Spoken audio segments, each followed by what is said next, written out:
But let's talk about this in totality. Why there's so many beefs.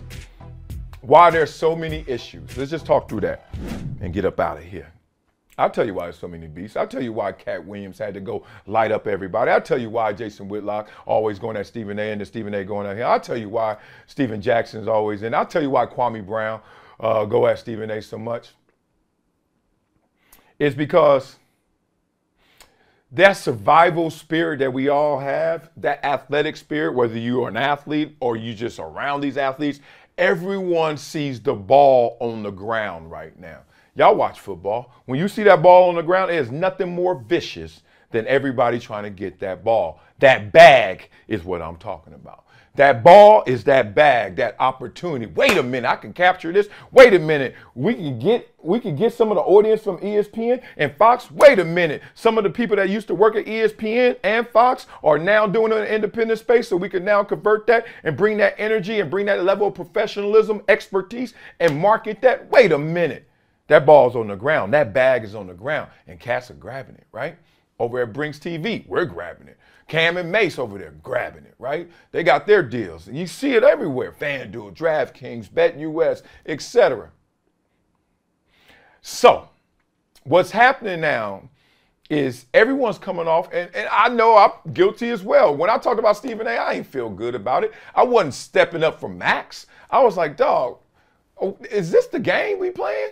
I ain't like that. I ain't like my videos like that. I ain't wait 10 years like he did on Whitlock, and I ain't go at him like he did Whitlock. I went at him by saying, and this is one thing Stephen A. is hypocritical about, saying how he didn't talk about his colleagues. You did talk about Max Kellerman, right? But I ain't do that to step up for Max. I did it because that's the way it should be.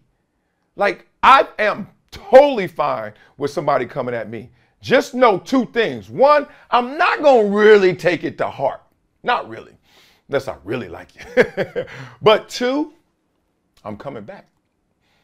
But no hate, but just I'm coming back. I'm not going to ever come at somebody sideways. But I'm coming back. Because there are two different volume buttons. And we all got to understand this. Because this is how you handle haters. This is how you deal with it all. It's two volume buttons. One that's internal and one that's external.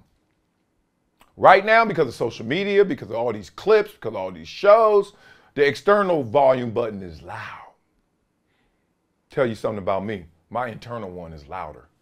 I don't trip. I don't hang. I don't do all that stuff. I don't care. I'll come on here, talk to you guys. You guys give me your comments. You beat me up. You guys love, whatever it may be. We'll go through this process together. If somebody want to chime in on this experience, we here for it. But it got sideways, man. It got sideways out there. And that's why all these people are now coming at each other. Because for so long, everybody was chasing the mainstream bag and, you know, as Stephen A. was doing, sitting on rocks, you know, holding their tongue, biting their tongue, you know, out of respect, out of professionalism. Cats wasn't doing it like that. I had arguments with Whitlock on air, let alone off air. You know what I'm saying? I tell when I had arguments on air, let alone off air. You name it. Max Kellerman and I, he almost wanted to hit me one day because I didn't harbor any of that. But now, see, I'm not saying my way is better. I'm just saying that's the way I was raised. That's the way I'm going to do it. Everybody is going to talk to me straight up. Or I'm going to see you and I'm going to ask you, are we good? That's what I did with Ryan Clark. I ain't go up to Ryan Clark to fight because I don't fight. I went up to Ryan Clark like, I hear you. I've read some of your tweets about me, all that, etc. What's up, man? Oh, no? Okay. Won't do that again. I just wanted to make sure it wasn't just behind a keyboard. I just wanted to make sure that, hey, you are doing your thing, dog. And I disagree with some of the stuff you say. But you come at me like this, I'm right here, let's hear it. Not let's show it. I ain't fighting you, boy. I ain't fighting nobody. First of all, I ain't fighting nobody. Swing, duck. Why are you swinging? That's all I got for you, bro. Seriously, I just don't do it. But in terms of setting the tone, setting the spirit right of how we supposed to get down, I'll do that all day. And what I'm witnessing right now is finally people catching up. Oh, welcome to the party, y'all.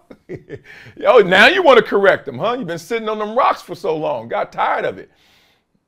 And then you're going to... Let me tell you what's happening next.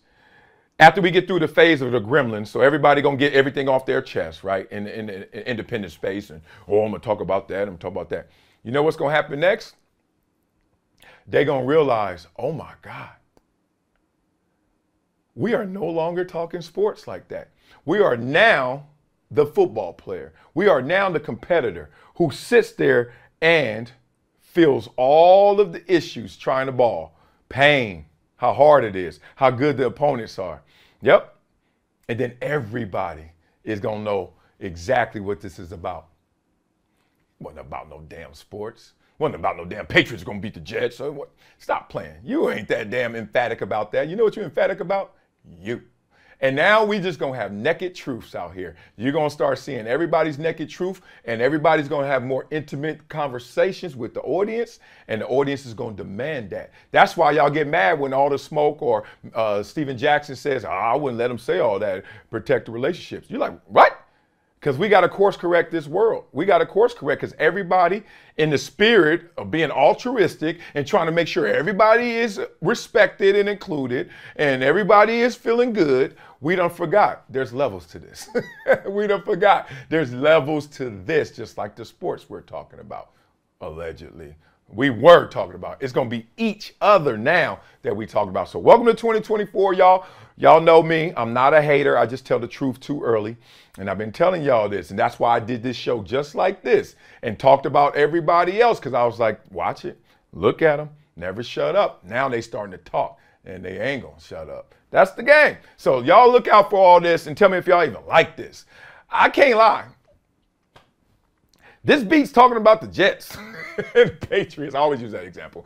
Cowboys talk. Like, I mean, anytime we're going to talk about the Cowboys, just talk about them when they win, talk about when they lose. But you know what's going to happen now? Storyline is about the people, the individuals. We're going to be at it. So tell me what y'all think about this new media. Tell me what y'all think about everybody, how they dealing with these haters and all this beef. Y'all for it? It seems, look, by the numbers, y'all are for it. Stop it. Cat Williams has the second most viewed interview ever. So stop. I don't really want to hear y'all answers unless y'all tell them the truth. But are there any critiques you will offer to me, to anybody else out there who's going to be in this space? Because this space is going to be less and less about, oh my God, Super Bowl champion, go Michigan, national champion, and more about, ooh, they were cheating. Ooh, Harbaugh going where? You see it? That's where the game's going. So coming up next on Never Shut Up, after y'all beat that up in the comments, we are going to funk up some comments and hit you with a Wileyism. Get up out of here. That's next on Never Shut Up, Brinks TV and Reach TV.